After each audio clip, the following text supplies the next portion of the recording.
হিসাব নিকাশ শেষ হল। নেককার বান্দারা আল্লাহর রহমতে মুক্তি পেল। ফেরেশতারা তাদের চারপাশ ঘিরে ধরে মিষ্টি কঞ্চে বলল, সালামুন আলাইকুম, তোমরা নিরাপদ, আজ জান্নাতে প্রবেশ করো চিরস্থায়ী সুখের মাঝে। তখন জান্নাতের দরজা খুলে গেল। জান্নাতের ৮টি দরজার এক একটি আলাদা আলাদা ইবাদতের জন্য নির্ধারিত। যারা নামাজে অটল ছিল তারা প্রবেশ করল বাবুস সালাত দিয়ে। যারা আল্লাহর রাস্তায় সংগ্রাম করেছে তারা প্রবেশ করল বাবুল জিহাদ দিয়ে। রোজাদারদের জন্য রয়েছে বাবুর রাইয়ান, দানশীলদের জন্য বাবুস সাদাকা, আর আছে হাজ পালনকারীদের জন্য দরজা, ক্ষমাশীলদের জন্য দরজা, রাগ সংবরণকারীদের জন্য দরজা, আর আল্লাহকে সর্বদা স্মরণকারীদের জন্য দরজা।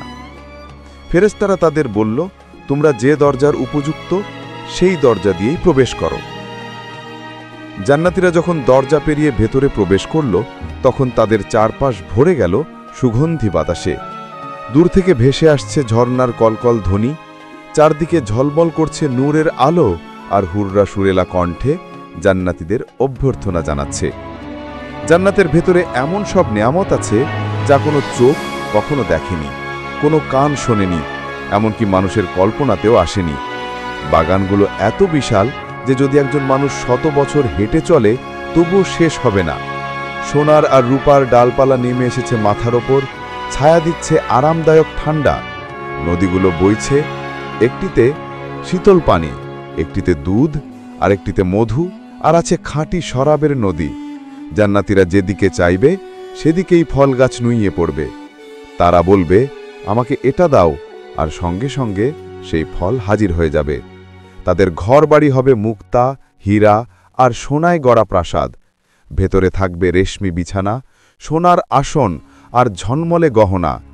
জান্নাতীরা সোনার ব্রেসলেট, মুক্তার মালা আর রেশমি পোশাক পরে আনন্দে ভরপুর থাকবে। তাদের মুখে থাকবে শুধু একটাই কথা, আলহামদুলিল্লাহ, সব প্রশংসা আল্লাহের জন্য। সেখানে থাকবে হুর, যাদের সৌন্দর্য মুক্তার মতো দীপ্তিময়। তারা শুধু তাদের স্বামীদের জন্যই থাকবে, দৃষ্টি অন্য কারো দিকে যাবে না। থাকবে ইলমান, সুদর্শন যুবকেরা যারা জান্নাতীদের সেবা করবে। জান্নাতীরা তাদের সঙ্গ উপভোগ করবে, কখনো কোনো দুঃখ বা কষ্ট তাদের স্পর্শ করবে না। সেখানে হিংসা থাকবে না, রাগ থাকবে না, অভিমান থাকবে না। সবাই একে অপরের ভাইয়ের মতো হবে। তারা মিলেমিশে বসে গল্প করবে, হাসবে, খুশিতে সময় কাটাবে। জান্নাতের এক একটি স্তর এক এক রকম সৌন্দর্যে ভরা। সর্বোচ্চ স্তর হল জান্নাতুল ফিরদৌস, যেখানে থাকবে নবী রাসূল, শহীদ আর নেককাররা। কিন্তু সব নেয়ামতের ঊর্ধ্বে রয়েছে একটি নেয়ামত, সেটি হল আল্লাহর দর্শন। যখন আল্লাহ তাআলা তার বান্দাদের সামনে আসবেন তখন জান্নাতীরা আনন্দে অভিভূত হয়ে বলবে, হে আল্লাহ, এটাই তো আমাদের জন্য সর্বোচ্চ নেয়ামত। তখন তারা বুঝবে জান্নাতের সব কিছুর চেয়েও বড় সুখ হল আল্লাহর সান্নিধ্য লাভ। হে প্রিয় দর্শক, জান্নাত চিরস্থায়ী। সেখানে কোনো মৃত্যু নেই, কোনো ভয় নেই, কোনো কষ্ট নেই। আছে কেবল শান্তি, আনন্দ আর আনন্দ। আসুন আমরা সবাই জান্নাতের বাসিন্দা হবার চেষ্টা করি। আল্লাহ আমাদের সবাইকে জান্নাতুল ফিরদৌস দান করুন, আমিন। বিসমিল্লাহির রহমানির রহিম। প্রিয় ভাই ও বোনেরা, আজ আমরা জানব সেই নারীর কাহিনী যিনি নবী মুহাম্মদ সাল্লাল্লাহু আলাইহি ওয়াসাল্লামের জীবনের অন্যতম বিরোধী ছিলেন। তিনি হলেন আবু লাহাবের স্ত্রী উম্মে জামিল। ইতিহাস তাকে চেনে হাম্মালাত আল হাতাব নামে। উম্মে জামিল ছিলেন আবু সুফিয়ানের বোন এবং উতবা, উতালবা ও আবু লাহাবের মতো কট্টর কাফিরদের আত্মীয়। তিনি ধনী, অহংকারী এবং সৌন্দর্যে প্রসিদ্ধ ছিলেন। বংশীয় গৌরব নিয়ে তিনি সবসময় গর্ব করতেন। যুবক বয়সে তার বিয়ে হয় আবু লাহাবের সঙ্গে। মক্কার প্রভাবশালী এই দম্পতি সম্পদ আর গর্বে ডুবেছিলেন। তারা মনে করত বংশ আর ধনসম্পদই সবকিছু। যখন নবী মুহাম্মদ সাল্লাল্লাহু আলাইহি ওয়াসাল্লাম আল্লাহর একত্বের দাওয়াত দিলেন, তখন উম্মে জামিলের হৃদয়ে আগুন জ্বলে উঠল। সে ভেবেছিল এই দাওয়াত তাদের ক্ষমতা আর প্রভাব ধ্বংস করে দেবে। তাই স্বামী আবু লাহাবের সঙ্গে মিলে সে নবীর কঠিন শত্রুতে পরিণত হয়। দিনের পর দিন, রাতের পর রাত উম্মে জামিল রাসূলুল্লাহ সাল্লাল্লাহু আলাইহি ওয়াসাল্লামের পথের উপর কাঁটা ও আগুনের কাঠ ফেলত, যেন নবী আঘাতপ্রাপ্ত হন। তিনি মক্কার বাজারে দাঁড়িয়ে নবীকে গালি দিতেন, অপবাদ ছড়াতেন, কখনো কবিতার আকারে ব্যঙ্গ করতেন, কখনো চিৎকার করে মানুষকে নবীর বিরুদ্ধে উস্কে দিতেন। একদিন আল্লাহ তাআলা সূরা আল-লাহাব নাজিল করলেন। তার গলায় থাকবে খেজুরের আঁশের রশি। সূরা আল-লাহাব আয়াত ৫। এই আয়াতে সরাসরি উম্মে জামিলকে লাঞ্ছিত করা হল, যার অর্থ দুনিয়াতে যেমন সে কাঠ আর কাঁটা বহন করত নবীর কষ্ট দেবার জন্য, তেমনি আখিরাতে সে জাহান্নামে আগুন বহন করবে। যখন উম্মে জামিল এই সূরা শুনল, তখন সে ক্রোধান্ধ হয়ে গেল।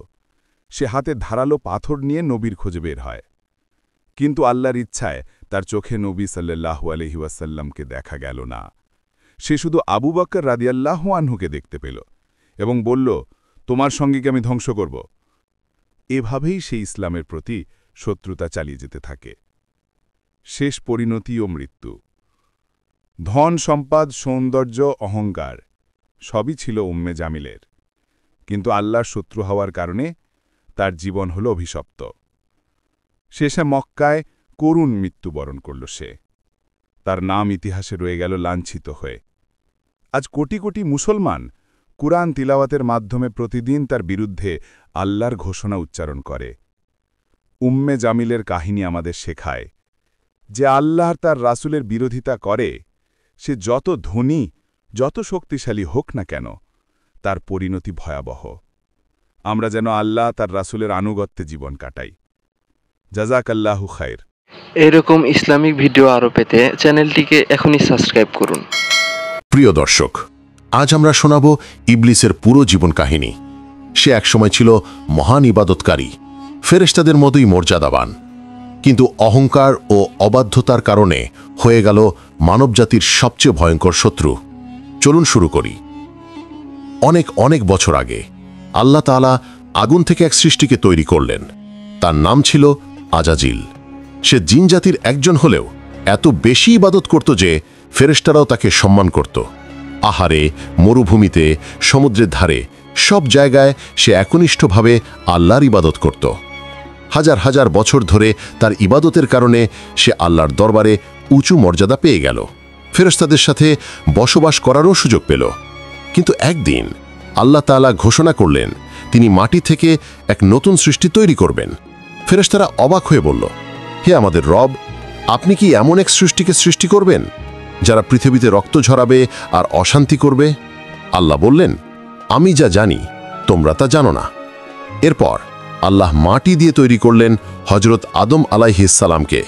যখন আল্লাহ আদমকে সৃষ্টি সম্পন্ন করলেন, তখন তিনি ফেরেশতাদের নির্দেশ দিলেন, আদমকে সিজদা করো। সব ফেরেশতা সিজদা করল, কিন্তু একমাত্র আজাজিল অর্থাৎ ইবলিস সিজদা করল না। সে দাঁড়িয়ে রইল। আল্লাহ তাকে প্রশ্ন করলেন, হে ইবলিস, তুমি কেন সিজদা করলে না? ইবলিস অহংকার ভরে বলল, আমি তার চেয়ে উত্তম। আপনি আমাকে আগুন থেকে সৃষ্টি করেছেন আর তাকে সৃষ্টি করেছেন মাটি থেকে। এই অহংকারই ছিল তার পতনের কারণ। আল্লাহ তখন তাকে বললেন, তুমি অভিশপ্ত হলে তুমি জান্নাত থেকে বের হয়ে যাও, এখানে অহংকারের কোনো স্থান নেই। কিন্তু ইবলিস সহজে হার মানল না। সে আল্লাহর কাছে সময় চাইল, আমাকে কিয়ামতের দিন পর্যন্ত সময় দিন, আমি আপনার বান্দাদেরকে বিপদগামী করব, আমি তাদের ডান বাম সামনে পিছন থেকে আক্রমণ করব। আল্লাহ তাকে সময় দিলেন, তবে শর্ত রাখলেন, আমার খাঁটি বান্দাদের উপর তোমার কোনো ক্ষমতা চলবে না। সেদিন থেকে ইবলিস মানুষের সবচেয়ে বড় শত্রু হয়ে গেল। সে প্রতিজ্ঞা করল, আমি মানুষকে পাপে ফেলব, আল্লাহর পথে চলতে দেব না। ইতিহাসের প্রতিটি যুগে সে এই প্রতিশ্রুতি পূরণ করার চেষ্টা করেছে। নূহ আলাইহিস সালামের সময়ে সে মানুষকে মূর্তি পূজার দিকে টেনে নিল। ইব্রাহিম আলাইহিস সালামের সময়ে সে মানুষের মনে কুফর ঢুকিয়ে দিল, এমনকি মানুষকে আগুনে ফেলার ষড়যন্ত্রে আনন্দ করল। মূসা আলাইহিস সালামের সময় ফেরাউনকে অহংকারে উস্কে দিল। ঈসা আলাইহিস সালামের সময় মানুষকে বিভ্রান্ত করতে ভুয়া রাস্তা দেখালো। আর শেষ নবী মুহাম্মদ সাল্লাল্লাহু আলাইহি ওয়াসাল্লামের সময় সে সর্বোচ্চ চেষ্টা করল ইসলামকে থামিয়ে দিতে, কিন্তু ব্যর্থ হল। ইবলিস শুধু পুরানো যুগে নয়, আজও আমাদের চারপাশে আছে। সে আমাদের মনে ওয়াসওয়াসা দেয়, অশ্লীলতা, গুনাহ, অন্যায় কাজে প্রলুব্ধ করে। প্রযুক্তি, দুনিয়ার মোহ, ভোগবিলাস সবকিছুর আড়ালে সে তার ফাঁদ পেতেছে। কিন্তু মনে রেখো, আল্লাহ প্রতিশ্রুতি দিয়েছেন, ইবলিস কখনোই আল্লাহর খাঁটি বান্দাদেরকে বিপদগামী করতে পারবে না। কিয়ামতের দিন যখন মানুষ জাহান্নামে যাবে, তখন ইবলিস বলবে, আমি শুধু আহ্বান করেছি আর তোমরা সাড়া দিয়েছ, তাই দোষ আমার নয়, তোমাদেরই। সেদিন ইবলিসও জাহান্নামের আগুনে নিক্ষিপ্ত হবে তার অনুসারীদের সাথে। এটাই ইবলিসের পরিণতি। একসময় শ্রেষ্ঠ ইবাদতকারী থেকে সে হল অভিশপ্ত শয়তান। প্রিয় দর্শক, ইবলিসের এই কাহিনী আমাদের জন্য বড় শিক্ষা। অহংকার মানুষকে ধ্বংস করে, আর আল্লাহর আনুগত্যই মানুষকে রক্ষা করে। প্রশ্ন হল, আমরা কার পথে চলব, ইবলিসের পথে নাকি আল্লাহর পথে? এরকম ইসলামিক ভিডিও আরও পেতে চ্যানেলটিকে এখনই সাবস্ক্রাইব করুন। বিসমিল্লাহির রহমানির রহিম। প্রিয় ভাই ও বোনেরা, আজ আমরা শুনব এক ভয়াবহ কাহিনী, যা ঘটবে কিয়ামতের পূর্বে। রাসূলুল্লাহ সাল্লাল্লাহু আলাইহি ওয়াসাল্লাম আমাদেরকে সতর্ক করেছিলেন এই ঘটনা সম্পর্কে। ফুরাত নদীর পানি শুকানো। ফুরাত নদী, যা যুগ যুগ ধরে মানুষের জীবনের উৎস, একদিন এর পানি শুকিয়ে যাবে। হাদিসে এসেছে, তখন নদীর তলদেশ থেকে উঠবে এক বিশাল সোনার পাহাড়। মানুষ ধন সম্পদের লোভে ছুটে আসবে সেই সোনা লুট করার জন্য। কিন্তু নবী করিম সাল্লাল্লাহু আলাইহি ওয়াসাল্লাম বলেছেন, সেই সোনার জন্য লড়াই হবে ভয়াবহ। শতকরা ৯০% মানুষ মারা যাবে, আর মাত্র ১০% মানুষ বেঁচে যাবে। দাজ্জালের আগমন। এই বিশৃঙ্খলার মধ্যেই পৃথিবীতে আবির্ভূত হবে এক ভয়ঙ্কর ফিতনা। সে হল দাজ্জাল। দাজ্জাল হবে এক চোখ বিশিষ্ট। তার ডান চোখ অন্ধ ও ফোলা থাকবে। তার কপালে স্পষ্টভাবে লেখা থাকবে কাফির। ঈমানদাররা সহজেই চিনে ফেলবে তাকে। রাসূলুল্লাহ সাল্লাল্লাহু আলাইহি ওয়াসাল্লাম আমাদের সতর্ক করে বলেছেন, দাজ্জালের সাথে থাকবে জান্নাত ও জাহান্নাম সদৃশ কিছু, কিন্তু তার জান্নাত আসলে হবে জাহান্নাম, আর তার জাহান্নাম হবে জান্নাত। দাজ্জালের ফিতনা ও প্রতারণা। দাজ্জাল মানুষের বিশ্বাস নষ্ট করার জন্য আশ্চর্যজনক কাজ দেখাবে। সে আকাশ থেকে বৃষ্টি বর্ষণ করাবে, শুকনো জমিকে সবুজ বানিয়ে দেবে, ক্ষুধার্ত মানুষকে রুটি খাবার দিবে। কিন্তু যারা তাকে বিশ্বাস করবে না, তাদের জন্য আনবে দুর্ভিক্ষ ও কষ্ট। মানুষ দলে দলে তার দিকে ধাবিত হবে।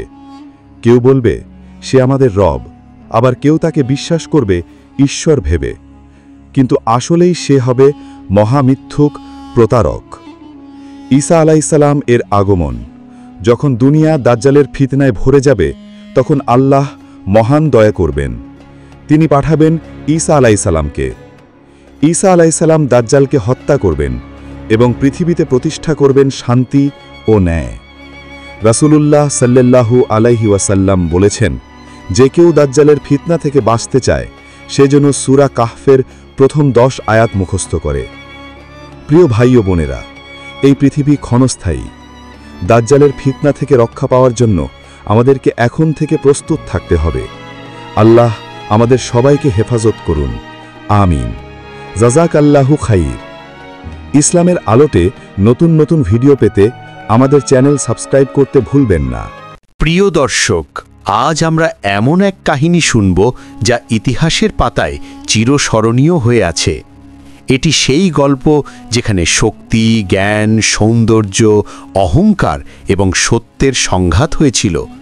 এটি সেই গল্প যেখানে একজন রানী অসীম সম্পদ ও ক্ষমতার মালিক শেষ পর্যন্ত সত্যের সামনে আত্মসমর্পণ করেছিলেন।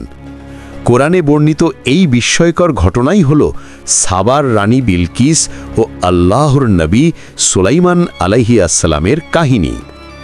1000 বছর আগে আরব উপদ্বীপের দক্ষিণে ছিল এক সমৃদ্ধ নগরী, সাবা রাজ্য। প্রাসাদে ছিল সোনার খোদাই, ঝর্ণা, বাগান, অগণিত সৈন্যবাহিনী। সেখানে রাজত্ব করতেন রানী বিলকিস। তিনি ছিলেন সুন্দরী, বুদ্ধিমতী, প্রভাবশালী এবং তার জনগণের হৃদয়ের অধিপতি। কিন্তু এই সভ্যতার এক ভয়ঙ্কর ভুল ছিল। তারা আল্লাহকে বাদ দিয়ে সূর্যকে উপাসনা করত। রানীর নেতৃত্বে মানুষরা ভোরে সূর্যের সামনে মাথা নত করত, সূর্যোদয়কে উৎসব বানাত। তারা ভেবেছিল যে সূর্য আলো দেয়, উষ্ণতা দেয়, ফসল ফলায় সেই সূর্যই দেবতা। এখানে আমরা দেখি কিভাবে মানুষ সভ্যতা আর জ্ঞানে উন্নত হলেও সঠিক দিক নির্দেশনা ছাড়া ভ্রান্ত পথে চলে যায়। অন্যদিকে পবিত্র ভূমিতে নবী সুলাইমান আলাইহিসসালাম আল্লাহর পক্ষ থেকে রাজত্ব করছিলেন। তিনি শুধু রাজা নন, ছিলেন একজন নবী, অসীম জ্ঞান ও শক্তির অধিকারী। আল্লাহ তাকে এমন ক্ষমতা দিয়েছিলেন যা আর কোনো রাজা কখনো পায়নি। বাতাস তার আদেশে বইত, জিন ও মানুষ দুজনেই তার সৈন্য। পশু পাখি এমনকি ক্ষুদ্র পিঁপড়েও তার ভাষা বুঝত। একদিন তিনি তার সেনাদের পরিদর্শন করছিলেন। মানুষ, জিন, পশু সবার ভিড়। হঠাৎ তিনি লক্ষ্য করলেন এক পাখি অনুপস্থিত, হুদহুদ। তিনি বললেন, কোথায় হুদহুদ? আমি তাকে শাস্তি দেব যদি সে যুক্তিযুক্ত কারণ না আনে। অল্পক্ষণ পর হুদহুদ এসে হাজির হল। সে বলল, হে সুলাইমান, আমি এমন কিছু জেনেছি যা আপনি জানেন না। আমি সাবা নগরী থেকে সংবাদ এনেছি। সেখানে এক নারী রাজত্ব করছে, তার আছে সব কিছু, তার একটি মহা সিংহাসন আছে। কিন্তু হায়, আমি দেখেছি সে আর তার প্রজারা সূর্যের উপাসনা করছে। শয়তান তাদেরকে সত্য থেকে সরিয়ে দিয়েছে। এই সংবাদে সুলাইমান আলাইহিসসালামের অন্তর কেঁপে উঠল, কারণ একজন রানী যার হাতে ক্ষমতা, জ্ঞান ও প্রভাব, সে যদি ভুল পথে থাকে তাহলে তার পুরো জাতি ভ্রান্ত হবে। সুলাইমান আলাইহিসসালাম হুদহুদকে একটি চিঠি দিলেন। এটি আমার পক্ষ থেকে, আল্লাহর নামে শুরু, যিনি পরম করুণাময়, অতি দয়ালু। আমার প্রতি অবাধ্য হয়েও না, আমার কাছে আসো, আল্লাহর আনুগত্যে আত্মসমর্পণ করো। হুদহুদ সেই চিঠি উড়িয়ে নিয়ে গেল রানীর প্রাসাদে। রানী চিঠি পড়ে বিস্মিত হলেন। তিনি সভাসদদের ডেকে বললেন, আমাদের কাছে এক মহান রাজার চিঠি এসেছে, তোমরা কি বলো? সভাসদরা বলল, আমরা শক্তিশালী, যুদ্ধ করলে জিততে পারব, কিন্তু সিদ্ধান্ত আপনার। রানী কিছুক্ষণ ভেবে বললেন, রাজাদের নিয়ম হলো তারা যেখানে প্রবেশ করে সেই দেশকে ধ্বংস করে দেয়। আমি বরং কূটনৈতিক অবলম্বন করি। আমি সুলাইমানের কাছে এক বিশাল উপহার পাঠাই, দেখি সে কি প্রতিক্রিয়া দেয়। দূতরা উপহার নিয়ে সুলাইমান আলাইহিসসালামের কাছে এলো। তারা সোনা, রূপা, রত্ন, দামি কাপড়, ঘোড়া সব কিছু দিল। কিন্তু সুলাইমান আলাইহিসসালাম ক্রুদ্ধ হলেন। তিনি বললেন, তোমরা কি আমাকে সম্পদ দিয়ে কিনতে চাও? আল্লাহ আমাকে যা দিয়েছেন তা তোমাদের উপহারের চেয়ে অনেক বড়। ফিরে যাও তোমাদের রানীর কাছে। আমি এমন এক সেনাবাহিনী পাঠাবো যার মোকাবেলা তারা করতে পারবে না। এরপর সুলাইমান আলাইহিসসালাম তার দরবারে ঘোষণা দিলেন, কে আছে যে রানীর সিংহাসন আমার কাছে নিয়ে আসবে তার আগমনের আগে? এক বিশাল জিন বলল, আমি তা আনতে পারবো তুমি তোমার আসন থেকে ওঠার আগেই। কিন্তু আসিফ ইবনে বারখিয়া, যিনি আল্লাহর নামের জ্ঞান জানতেন, তিনি বললেন, আমি তা আনব চোখের পলকের মধ্যেই। হঠাৎ সিংহাসনটি উপস্থিত হল। সবাই বিস্ময়ে হতবাক হয়ে গেল। সুলাইমান আলাইহিসসালাম কৃতজ্ঞ হয়ে বললেন, এটি আমার প্রভুর অনুগ্রহ, তিনি আমাকে পরীক্ষা করছেন, আমি কৃতজ্ঞ থাকি নাকি অকৃতজ্ঞ। অবশেষে রানী বিলকিস সুলাইমান আলাইহিসসালামের দরবারে এলেন। তাকে তার সিংহাসন দেখানো হলো। তিনি বিস্মিত হয়ে বললেন, এটা তো আমারই সিংহাসনের মতো। এরপর তাকে এক প্রাসাদে প্রবেশ করানো হলো। প্রাসাদের মেঝে ছিল স্বচ্ছ কাঁচের, নিচে বয়ে যাচ্ছিল পানি। রানী ভেবে নিলেন এটি আসলেই পানি। তিনি পোশাক সামলে পা বাড়ালেন। সুলাইমান আলাইহিসসালাম বললেন, এটি শুধু স্বচ্ছ কাঁচ। তখন রানী উপলব্ধি করলেন, এ জ্ঞান, এ শক্তি, এ অলৌকিকতা কোনো মানুষের হতে পারে না। তিনি কেঁদে ফেললেন, বললেন, হে আমার প্রভু, আমি এতদিন সূর্যের উপাসনা করেছি, আমি ভ্রান্ত ছিলাম। আজ আমি সুলাইমানের সঙ্গে আল্লাহর কাছে আত্মসমর্পণ করছি। এই ছিল সেই মুহূর্ত যখন এক শক্তিশালী রানী সত্যকে চিনল এবং আল্লাহর পথে আসলো। বন্ধুরা, এই কাহিনী থেকে আমরা কি শিখি? সত্য যত বড় শক্তির সামনে দাঁড়াক না কেন শেষ পর্যন্ত জয়ী হয়। সম্পদ, সৌন্দর্য, রাজত্ব কোনো কিছুই সত্যের বিকল্প নয়। আল্লাহর একত্ববাদই মানবজাতির মুক্তির পথ। রানী বিলকিসের মতো আমরাও যদি সত্যকে গ্রহণ করি তাহলে আমাদের জীবন বদলে যাবে। এরকম ইসলামিক ভিডিও আরও পেতে চ্যানেলটিকে এখনই সাবস্ক্রাইব করুন।